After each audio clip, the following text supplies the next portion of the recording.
Welcome, I'm Robert Metcalf, President of SHE, Social Health Education. In this public service video, I'll cover how you can save lives by being prevention informed about gun violence and what to do if you believe someone could be a threat.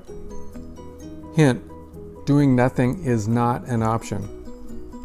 As a prevention informed person, you should know the 7 stages that lead someone to become an active shooter.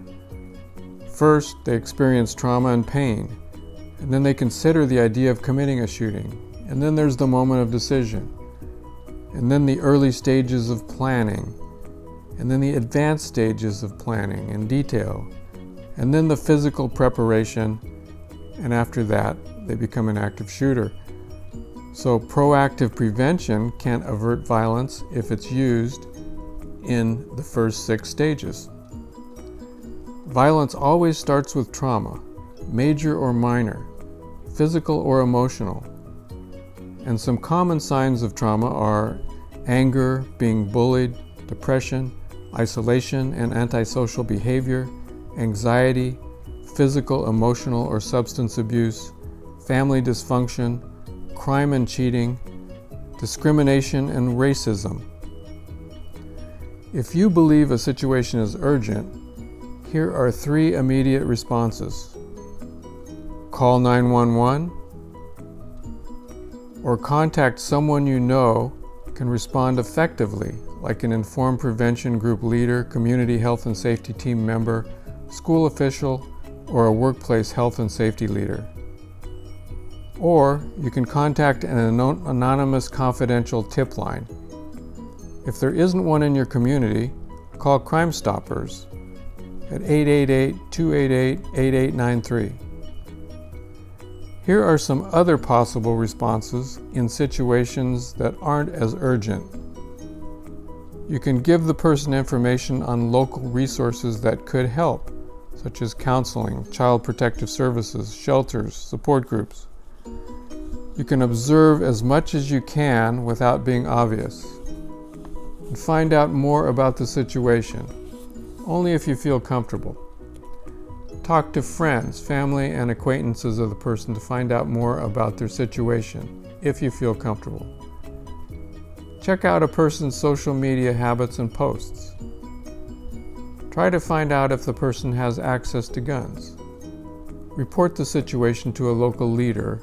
Report the situation to school authorities. Or report the situation to non-emergency law enforcement. So what should you do if you think someone might have committed or might be planning to commit an act of violence, but you're not sure, and you want to remain anonymous? This is when prior planning becomes essential. Here are some examples of how prevention-informed people have saved lives. A man grew concerned about his neighbor who had recently lost his mother and job. He was isolating himself at home and telling people to stay off his property. The man was aware that his despondent neighbor was a gun owner, and he informed a law enforcement contact about the situation. The law enforcement official looked into it and suspected the despondent neighbor was planning to commit an act of gun violence. He quickly took his findings to a judge who ordered a 72-hour mental health examination and confiscation of his weapons. A shooting was prevented, and the despondent gun owner got mental health support he needed. Another example, a female high school student saw a boy in the grade above her who was being bullied by a group of his peers. He tried to avoid them, but they went out of their way to taunt and humiliate him. He was sullen, fearful, seething with anger, and didn't seem to have any friends. The girl began looking at his Instagram and Facebook. She noticed a post mentioning the Columbine shooters in a way that portrayed them as heroes. She confidentially told a counselor she trusted at school about the situation. She didn't want to call the police or have her name exposed as a snitch for fear of reprisal.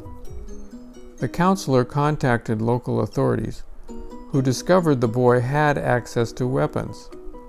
A family intervention was made.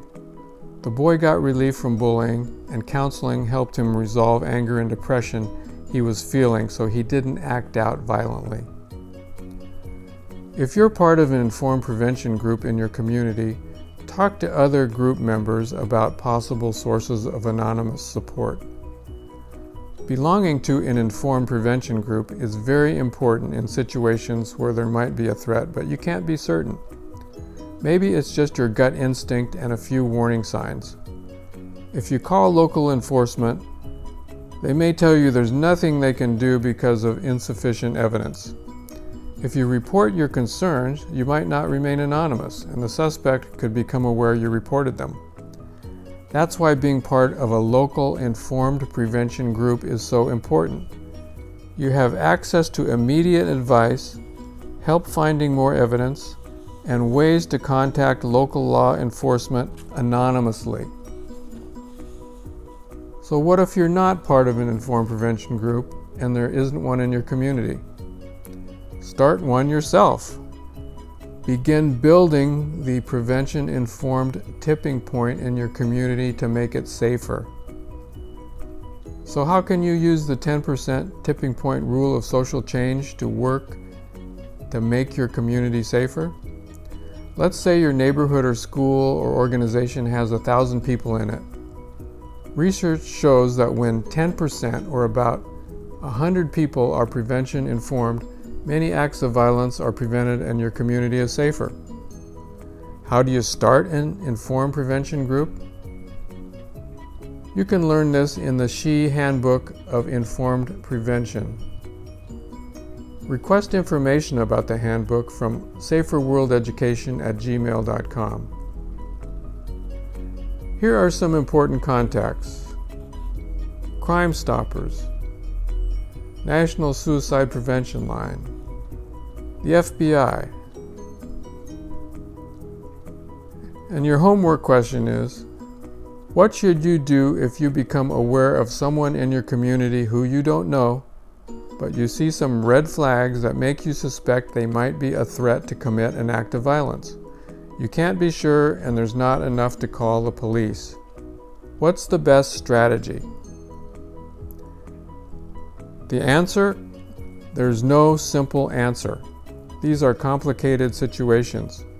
Your best strategy will depend on the circumstances. That's why it's so important to consult other prevention-informed people and stay prevention-informed by subscribing to SHE TV.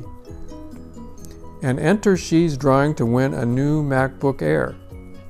To enter, subscribe to SHE TV, then send your name and email to MacBookDrawing@saferworldeducation@gmail.com. Thanks for watching.